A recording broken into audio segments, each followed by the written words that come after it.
반갑습니다. 한국사의 해설의 품격동사학도 해풍사입니다.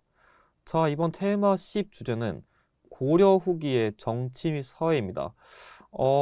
이번에는 앞서 배웠었던 고려 전기, 중기에 이어가지고 고려 후기의 사회랑 그리고 어떻게 보면 이 고려가 멸망하기까지의 과정부터 먼저 빠르게 다뤄볼 건데요. 일단은 시기부터 조금 다뤄보면은 제가 여기 지금 1270년이라고 써놓긴 했는데 사실 여기 자체에 대한 얘기가 조금 논란이 될 수 있어가지고 제가 좀 저만의 기준을 말씀드리면은 이 원 간섭기의 시작을 언제로 하냐의 차이점 때문에 좀 이게 연도 헷갈릴 수 있는데 이 원 간섭기를 하는 게 이 고려가 원나라의 사위국, 그러니까 부마국이 된 1259년쯤 그때쯤을 기준으로 하냐, 개경환도를 기준으로 한 1270년을 하냐라는 것 때문에 의견이 갈릴 수 있는데 저는 그냥 저번 강의 때 개경환도까지 다뤘고 그 이후의 사실을 조금 더 중심으로 다룰 거기 때문에 그냥 시기를 이쯤으로 그냥 잡은 거당만 참고해 주시면 좋을 것 같고 앞의 유형보다는 조금 더 그런 출제 비중이 높긴 해요. 왜냐하면 이 주제에서 다룰 원 간섭기의 사회상 파트 유형이 진짜 빈출도가 높거든요. 그래서 그것 때문에 앞서 주제보다는 조금 더 꼼꼼히 보실 필요가 있습니다.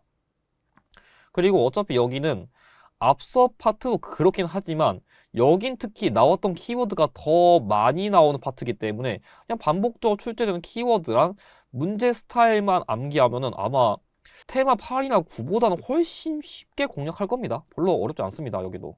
아마 다음 주제가 훨씬 더 어려울 거예요. 자, 그래서 여기 파트에서 나온 내용은 여기 있는 원 간섭기의 사회상을 파악하고 다른 왕도 좀 많이 적혀 있는데 여러분들이 고민을 거의 할 필요가 없는 게 저건 제가 일부러 그냥 적어 놓은 거고 제일 중요한 건 곤민왕이에요. 그러니까 이 파트에서 다룰 왕은 솔직히 10번 내면은 8번, 9번은 그냥 곤민왕. 한 8번도 아니에요. 그냥 9.5번은 그냥 곤민왕 낸다 보시면 됩니다. 그래서 사실상 다른 왕 업적이 나올 가능성이 엔간해서 그냥 거의 없다 보셔도 무방할 정도로 곤민왕이 제일 중요합니다. 자, 그리고 고려의 멸망 및 조선의 건국 과정의 흐름을 파악하는 게 너무나도 중요하다고 할 수 있겠습니다. 자, 그래가지고 여기서 솔직히 제가 뭐 쉽게 출제될 경우 어렵게 출제될 경우 다루긴 했는데 사실상 여기서는 이거를 그렇게까지 나누는 게 크게 의미는 없을 것 같아요. 그냥 원 간섭기 사회상 유형, 곤민왕 유형, 그리고 여기 나와 있는 고려 멸망과 조선의 건국 과정 그냥 이 세 유형 나온다 보시면 돼요. 그래서 사실 여기서 어렵게 낸다고 할 만한 유형이 지금까지 기출에서 거의 없었기 때문에 굳이 어렵게 낸다면 원 간섭기 사회상에서 조금 낯선 키워드가 나올 수 있다 정도지 사실 뭐 그렇게 새롭게 할 건 없을 것 같습니다. 자, 그러면 일단은 이 원 간섭기의 사회상 파트를 다루면서 왕을 걸쳐서 한번 이해를 해볼게요. 일단은 원 간섭기. 그러니까 이 계속 아까부터 제가 그 원나라랑 언급을 했었는데 이 원나라라는 거는 쉽게 말하면은 몽골이란 유목민족이 세운 국가예요. 여러분들 이제 식강까지 왔으면 계속 11강에 다룰 거예요 해가지고 좀 답답함을 많이 느낄 수 있는데 왜냐하면 이 큰 틀을 먼저 잡고서 이해해야 여러분들이 유목민족 파트를 다룰 때 한 번에 좀 이해하기 편해가지고 지금은 좀 유목민족 파트에 대한 내용을 조금 간략히 다루고 다음 강의 때 한 번에 다루려고 하다 보니까 조금 아직까진 그런 좀 답답함을 느끼더라도 여러분들이 좀 양해를 부탁드리고 다시 본론으로 돌아와가지고 이 원나라 몽골은 거의 우리나라 역사, 그러니까 세계사적으로 그렇게 하지만 우리나라 역사 기준으로 했을 때 거의 우리나라 역사의 한 중기쯤, 그러니까 중세 시대의 역사를 다룰 때 가장 강력했던 유목민족이에요. 얘네가 얼마나 셌냐면 중국의 엄청난 땅덩어리 먹는 건 기본이고 중앙아시아에다가 넓게는 유럽 좀 근처까지 지금의 유럽 조금 근처 거기까지 이렇게 정복 활동을 갈 정도로 정말 강성했던 유목민족이에요. 그래서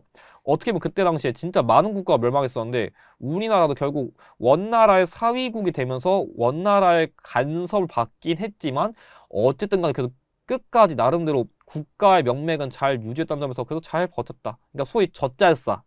라고 보시면 될 것 같아요. 뭐 근데 그건 됐고, 중요한 건 어쨌든 간에 그 원나라의 간섭을 받으면서 어떤 우리나라 고려의 역사의 변화가 있었는지 그걸 이해하는 게 중요해요. 일단은 이 원 간섭기 때는 내정 간섭을 하면서 중서문화성과 상서성 기존의 중앙정치 기구를 일단은 첨입으로 격화시켰습니다.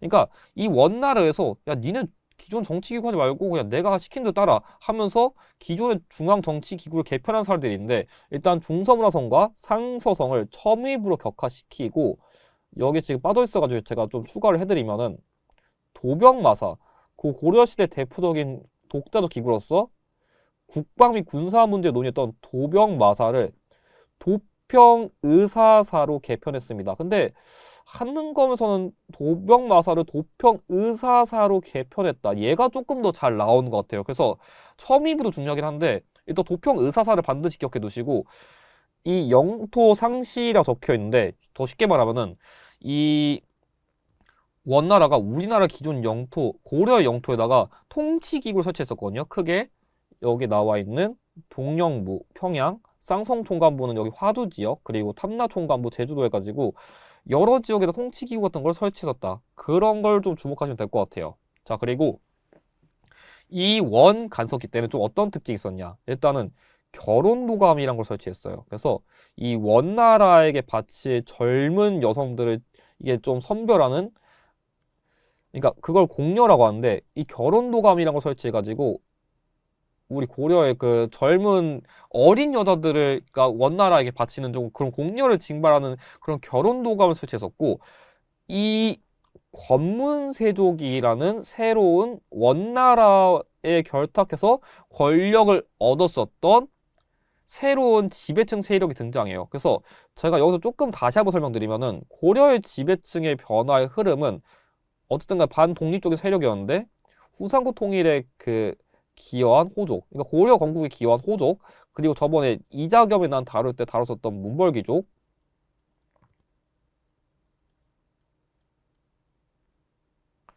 자 그리고 무신 정권 때 당연히 무신,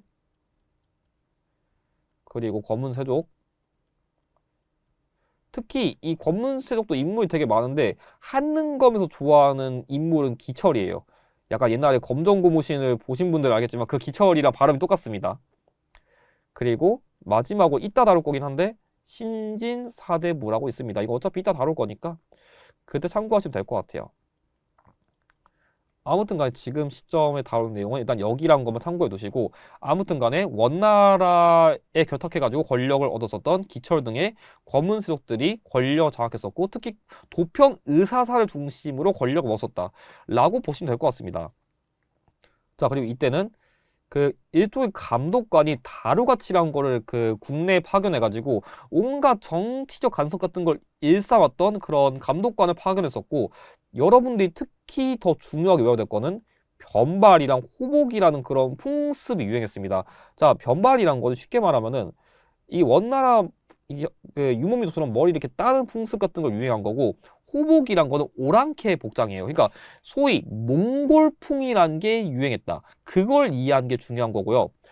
또 중요한 거는 정동행성이란 기구를 설치했거든요. 이거는 일본 원정을 위해서 설치한 거예요. 왜냐하면 이 중국의 입장에서는, 자 원나라가 어쨌든 간에 뭐 이거 중국 땅 있을 거 아니에요. 여기 뭐 덜 넓게 뭐 이렇게 쭉 있겠지만, 어쨌든 간에 여기 일본을 이렇게 쳐들어가기 위해서는 당연히 이 고려를 거쳐서 침략하는 게 당연히 일본 점령하기 쉬울 거 아니에요. 그러니까 이 당시 몽골은 끝이 없어요. 그냥 모든 영토를 다 먹고 싶은 대제국을 세우고 싶은데, 어쨌든 간에 일본을 원정하기 위해서는 이 고려를 통해서 이동하기 편하기 때문에 그걸 설치해가지고 일본 원정을 단행한 거예요. 그래서 이때 당시에는 이 충렬왕 때 두 차례 일본 원정을 단행했어요. 그때 당시에 여몽연합군이란 걸 편성해가지고요.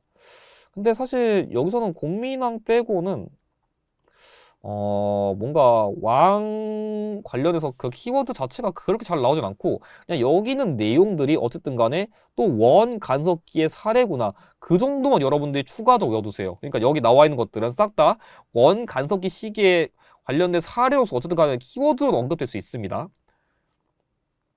근데 아무튼 간에 이 일본 원정 때 두 차례 거쳐서 일본 원정을 갔었거든요. 그때마다 막 태풍이 겁나 세게 불어가지고 뭐 지금처럼 뭐 비행기가 날아다니겠어요. 뭐 배가 얼마나 튼튼하겠어요. 근데 태풍 만나다 보니까 생각보다 정보를 크게 못했었거든요. 그래서 이 일본 입장에서 당시 뭐 이게 뭐 신풍 뭐 카미카제라 해가지고 야 하늘이 우리 도왔구나 몽골로부터 우리 지켜줬습니다. 만약 그냥 기출 사료에서 이런 맥락 나오면은 아 그냥 그런 거구나 라고 보시면 될 것 같고 가끔씩 뭐 흔도라던가 홍다구처럼 그 원나라 장수 같은 키워드 언급될 수도 있는데 그거 나오면 또 일본 원정 다른 거니까 그냥 그것만 참고하시면 될 것 같습니다. 그래서 관련 인물로는 김방경이라 해가지고 여몽연합군의 대표적인 고려 장수인 동시에 저번 강의 때 살짝 언급했었던 삼별초의 반란을 진압했던 인물이 있고요. 자, 그리고 제국대장 공주라 해가지고 충녀랑 아내가 있습니다. 가끔씩 기출에서는 이 대장을 빼고서 그냥 제국공주 이렇게 쓸 때도 있는데 원 간섭기 관련된 대표적인 인물로서만 보시면 됩니다.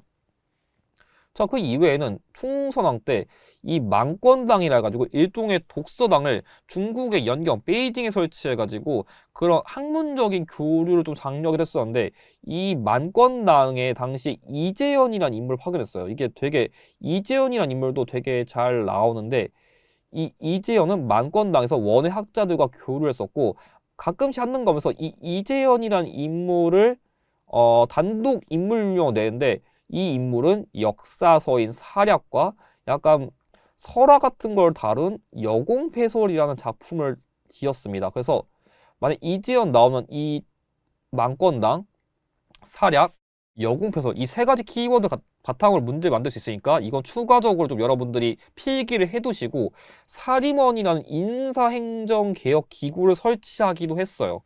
그러니까 아무래도 원나라를 계속 간섭받다 보니까 나름대로 충선왕이나 여기 지금 충무광처럼 패전기가 담당하는 정치도감을 설치하는 등 나름대로 이렇게 뭔가 이 원나라의 간섭을 조금씩 벗어나려는 시도 같은 걸 한 건 있었는데 결과적으로 다 실패했어요. 근데 이 사림원이든지 정치도감은 어쨌든 간에 그런 원 간섭기 때 정치 그런 걸 반발해가지고 그냥 나름대로 개혁 같은 걸 시도했다. 근데 사실 이거 자체 이해하는 것보다는 사실 왕 업적 자체로 어차피 얘네들은 낼 게 너무 없어가지고 그게 다룰 게 없기는 한데 그냥 이런 키워드 나오면 어쨌든 간에 원 간섭기 시기구나. 여러분들은 그 정도만 이해하시면 될 것 같습니다. 그래서 아무튼 간에 이 고려 후기에는 이 원나라의 간섭을 계속 받았어요. 그러니까 사실 고려라는 나라가 어떻게 보면 중기 때는 무신 정권 때문에 좀 어지러웠어요. 후기 때는 원 간섭기 때문에 또 간섭받고 있어요. 그래서 겁나 이렇게 어지러운 상황 속에서 이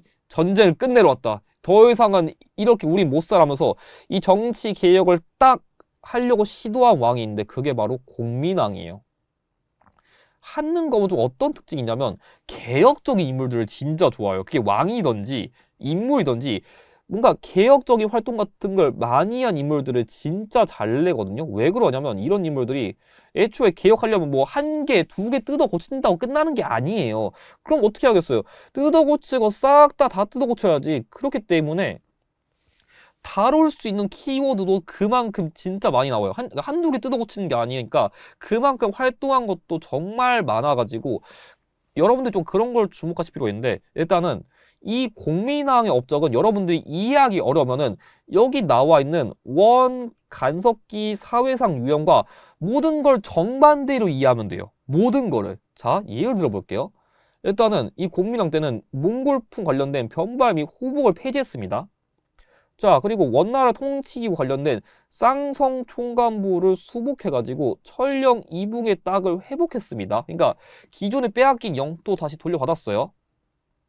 자, 그리고 정동행성 이문소라 해서 이거 정동행성의 세부 그런 부서인데 그러니까 정동행성도 아니고 정동행성의 이문소를 폐지한 이유가 여기서 약간 조금 고려에 대한 간섭, 정치적으로 약간 조금 귀찮게 하는 거, 성가시게 하는 거 그런 것들이 많아가지고 얘를 폐지했고 또한 기존의 인사행정 담당 기구로서 조금 폐달이 심각했었던 정방도 폐지했어요.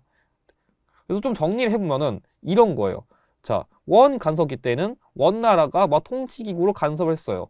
그 기구를 부셔버렸어요. 몽골풍이 유행했어요. 몽골풍을 없앴어요.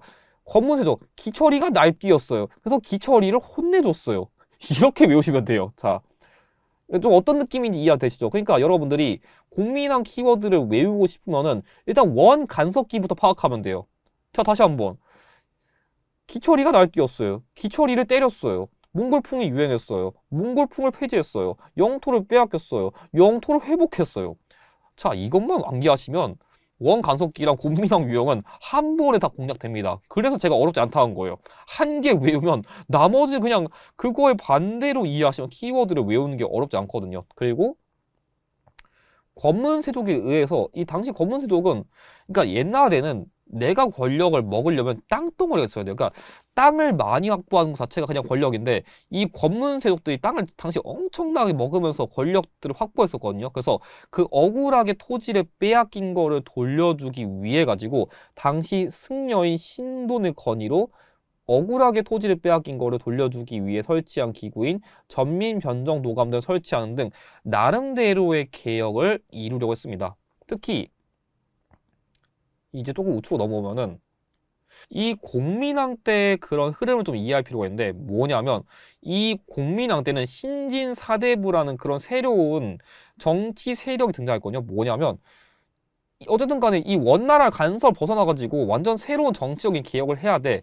그래서 당시에 좀 어떤 흐름이 있었냐면은 안양이라 해가지고 이 안양이라는 인물이 그런 유학 중에서도 조금 세부적인 그런 유학의 분야인 성리학이란 거를 국내에 도입하거든요. 그래서 이 곤민왕 때는 이제 새로운 권문세족에 대항하는 그런 정말 나라를 정말 저 지 뱃속을 부르려고 정치를 한 게 아니라 진짜 나라 개혁을 위해서 활동할 수 있는 인물들을 좀 길러야 될 것 같아. 그래가지고 이 곤민왕 때는 이색이라는 인물을 새로 그 등용해가지고 이 인물을 중심으로 성리학을 기반으로 나라를 새로 좀 개혁을 이룰 수 있는 새로운 세력, 그걸 바로 신진사대부라고 하는데 그런 세력을 좀 키우기 위한 나름대로 초석을 다졌어요. 그래가지고 이 이색의 문화에 정도전이라던가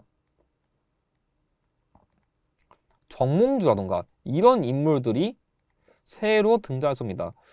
이때 당시에 그 기존의 국자감을 성균관으로 계칭하게 되면서 이 이색이란 인물이 성균관의 거의 수장급 담당했었거든요. 그래가지고 이 인물을 기반으로 이제 일단 신진사대부 등장했습니다. 그리고 이 공민왕 죽은 뒤에 우왕 때는 외구의 침입이 많이 발생했었거든요. 근데 당시에 뭐 최무선의 진포대첩, 이성계의 황산대첩 등 여기서는 지금 이게 이것도 외세방어 파트에 다뤄낸 내용이라 지금은 좀 여기에 필요한 내용만 다루면은 황산대첩은 이성계가라는 그런 인물이 방어했었고 여기에 플러스로 홍산대첩이라 해가지고 최영이라는 인물이 그러니까 이런 식으로 두 인물을 공통적으로 뭐냐면 신흥무인 세력이에요. 이게 나라를 잘 세우려면은 이 소위 머리를 담당하는 이런 인물들도 필요하지만 나라를 잘 지킬 수 있는 군사 세력도 필요한데 이런 당시 외구 침입이 많이 발생할 때 외구를 훌륭하게 방어했었던 이성계라던가 최영 등의 신흥무인 세력도 등장했어요. 그래서 고려 말에는 이 두 세력 중심으로 뭔가 좀 새로운 개혁들이 좀 일어났었고 이 우왕 때 이인임 등 권문세족의 잔당 등을 수청하기도 했습니다. 그래서 기철이 등의 권문세족 수청한 거는 곤민왕 때, 이인임 등의 권문세족 수청한 거는 우왕 때니까 이거 시기 안 헷갈리게 좀 주의해 두시고 그 외에는 박이라는 인물은 뭐 창왕 때 쓰시면서 정벌했다. 공양왕 때는 과전법이란 새로운 신진사대부의 그런 경제적 기반 확보를 위한 토지 제도 시제인데 여기서 다루면 또 이게 내용이 헷갈릴 수 있어가지고 그냥 지금 이 왕 때 그냥 이런 사실이 있었다만 다룰게요. 왜냐면 여기서 다루면 또 내용 헷갈릴 수 있어가지고 진짜 다음 파트 때 다 한 번에 정리해 설명드릴 거니까 걱정하지 않으셔도 됩니다. 아무튼 간에 그럼 고려가 멸망하고 조선이 건국됐다고 하는데 어떤 흐름으로 이게 된 건지 좀 설명드리면은 자, 머리도 나가는 신진사대부 나왔어요. 자, 그리고 군사력 담당하는 신흥무인 세력 나왔어요. 자, 신진사대부 내에서도 이제 국가를 새로 세우기 위해서 나름대로 고민하는데 여기서도 파벌이 두 개로 갈려요. 급진 신진사대부랑 온건 신진사대부가 나뉘는데, 급진 신진사대부는 소위 역성혁명이라 해가지고 아예 새로운 국가를 세웁시다. 반대로 온건 신진사대부의 경우에는 국가를 없애는 건 좀 그래. 그냥 국가를 개편하자. 라는 주장을 하는 세력을 나눠요. 자, 이 급진 신진사대부의 경우에는 정도전으로 대표되고요. 그리고 국가를 개편하는 경우에는 정몽주를 중심으로 이렇게 나눠져요. 그럼 뭐 신흥 무인 세력끼리 내에서는 또 파업을 나눠지냐? 나눠지죠, 당연히. 이성계랑 최영끼리 또 이렇게 입장 갈리는데 왜 그런지 좀 설명드릴게요. 좀 설명이 조금 갑자기 너무 훅 지나가지고 좀 낯설 수 있어가지고 조금 쉽게 다시 정리해드리면서 말씀드릴게요. 뭐냐면 이 원나라가 멸망하게 되면서 중국에는 새로운 명나라 등장하거든요. 그러니까 이 공민왕이 등장하게 된 배경에도 뭐가 있었냐면은 뭐 원나라하고 뭐 영원히 뭐 몇천 년 이렇게 있을 수 있는 게 아니니까 결과적으로 멸망을 해버렸는데, 이 중국에는 기존의 한종을 중심으로 새로운 국가인 명나라가 등장해요. 이 명나라가 기존의 원나라의 영토를 이렇게 다시 재편하는 과정에서 이 요동 지역에다가 철령이라는 그 뭔가 이 영토는 내가 먹을 거야, 소위 랜드마크를 새로 세워요. 그래서 이 명나라는 요동 지역에다가 철령이라는 걸 설치해가지고 여기 영토는 내 나라니까, 이 영토는 우리나라 거니까 넘어오지 마, 아예 고려 통보를 해버리는 거예요. 근데 원래 이 요동 지역은 따지면은 우리 그 삼국 시대 다뤘던 고구려 영토다 보니까 고려의 입장에서는 어쨌든 간에 저 우리나라 얘는 영토인데 언젠간 먹어야지 했었는데, 이 원나라라던가 이런 것 때문에 계속 막혀 있어서 못 먹다가 자 이제 쟤는 없었으니까 지금 당장 먹어야 돼 라고 눈여보고 있었는데 명나라가 먼저 선빵을 때린 거예요. 그런 입장에서 최영은 안 돼. 저 지금 명나라 지금 세워진 지 얼마 안 되는데 영토 먹을 거면 지금 먹어야 돼. 자, 이성계 출동! 야, 거의 포켓몬스터 보내듯이 이성계를 대표로 해가지고 야, 요동 정벌하고 와. 보내버린 거예요. 원래는 솔직히 최영도 가려고 했었는데 우왕이 쫄아가지고 최영 형아 무서워 가지 마. 이성계 보내면 되잖아. 나 지켜줘 해가지고 이성계가 출정 갔어요. 아무튼 그런 상황인데, 이성계는 이 위화도란 지역, 그러니까 압록강 뭐 인근 근처? 그러니까 압록강 인근 근처 위화도가 가가지고 정말 가다가 중국이 아무리 지금 원나라 멸망하고 뭐 새로 명나라 세워졌다고 하는데, 그러니까 원나라 없어지고 명나라가 세워진 지 얼마 안 됐다 하더라도 이거 정벌하는 게 맞을까? 너무 군사력 소모 아닌가 하면서 작은 나라가 큰 나라를 공격하는 건 아닌 것 같아요. 지금은 날씨가 안 좋아요. 벌레가 많아요. 온갖 이유 등을 들어가지고 사불가론을 내세워가지고 정말 못할 것 같아요 라는 주장을 했었는데, 당시에 이 뭐 지금도 군인은 명령에 따른다 이런 말이 있듯이 명령에 살고 명령에 죽는다는 것처럼 이 정벌 명령에 그대로 안 따르는 건 사실상 국가에 대한 반역이에요. 그러니까 이 이성기 입장에서도 결국은 어차피 승산이 없는 게임인데 그냥 군사 돌리자 하면서 위화도 해구를 단행했었는데, 이 개경내에 있는 최영의 그런 대립과 생각하면은 이 최영의 군대는 군사가 돌리는 게 결과적으로 얘가 지금 나라에 대한 반역을 하는 거구나. 지금 군사를 어차피 대부분 다 저기 있는데 결국은 싸울 수밖에 없는 거구나. 애초에 이 요동 정벌 자체에 대한 입장이 결국 갈린 거기 때문에 둘끼리도 나눠진 거고, 결국 이 이성계가 군사 돌리는 순간부터 이성계와 최영은 어쩔 수 없이 싸워야 되는구나. 명나라 정벌하다 죽냐, 최영 군대 싸워 죽냐, 이성계한테 선택해야 되는데 어차피 죽을 바에는 그냥 지금 최영의 군대가 결국 싸울 수밖에 없겠구나. 그 대립이 발생하게 되면서 싸운 결과 이성계가 승리하고 최영은 결국 죽었습니다. 그래서 이 이성계를 중심으로 한 당시에 급진 신진 사대부 세력이 조금 더 우세를 가지게 되면서 이 급진 신진 사대부와 이성계를 중심으로 한 신흥 무인 세력이 권력을 장악하게 됐어요. 그런 상황 속에서 이 신진 사대부도 이제 내가 권력 먹었어.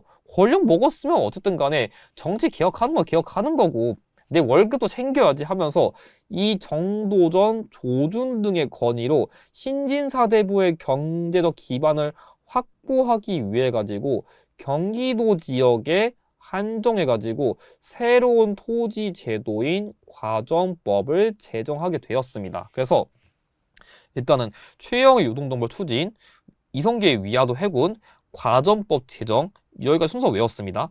그런 상황 속에서 이러다가 진짜 고려가 멸망할 것 같아 하면서 끝까지 그 고려의 멸망, 그러니까 새로운 국가의 건국을 반대하는 온건신진 사대부 인물이 있었는데 그게 바로 정몽주예요. 이 당시에 이 정몽주를 회유하기 위해서 방금 말했었던 이 이성계의 아들인 이방원, 나중에 조선시대의 태종이 되는 이 인물은 회유를 하려고 해요. 그래서 얘 똑똑한 놈인데 죽이기엔 너무 아까워. 그래서 이러면 어떻고 저러면 어떠하니, 뭐 나라 새로 건국된다고 뭐 달라지겠냐, 그러면서 나름 꼬드겨 보려 했는데 이 정몽주는 이 몸이 죽어서 100번 고쳐 죽어도 100골이 진토돼도 나라에 대한 충성을 내가 어떻게 바꿔요? 라는 단신가라는 걸 지어가지고 이 고려에 대한 그런 거 충성심을 끝까지 강조하는 거예요. 그래가지고 아, 나라 새로 세우면 얘는 끝까지 못 데려가겠다 해가지고 이 개성 지역에 있는 선주교에서 이방원이 그 부하를 보내가지고 결국 정몽주를 선주교에서 피살하면서 사실상 이 새 국가를 건국하려는 세력을 막을 수 있는 인물들이 사실상 사라지면서 결과적으로 고려는 멸망하고 조선이 건국되었습니다. 그 정리하면은 고려 멸망 및 조선 건국 과정은 최영의 요동정벌 추진, 이성계의 위화도 해군, 과전법 제정, 그리고 전몽주 피살 및 조선 건국의 흐름을 발생했다라고 여러분들이 이해를 하시면 될 것 같습니다. 그래서 여기 유형을 다시 한번 쭉 정리를 해드리면은 원 간섭기 사회상 유형 다루시면 되고요. 국민학 키워드는 여기 원 간섭기 사회상 키워드를 거의 반대로 외우시면 되고요.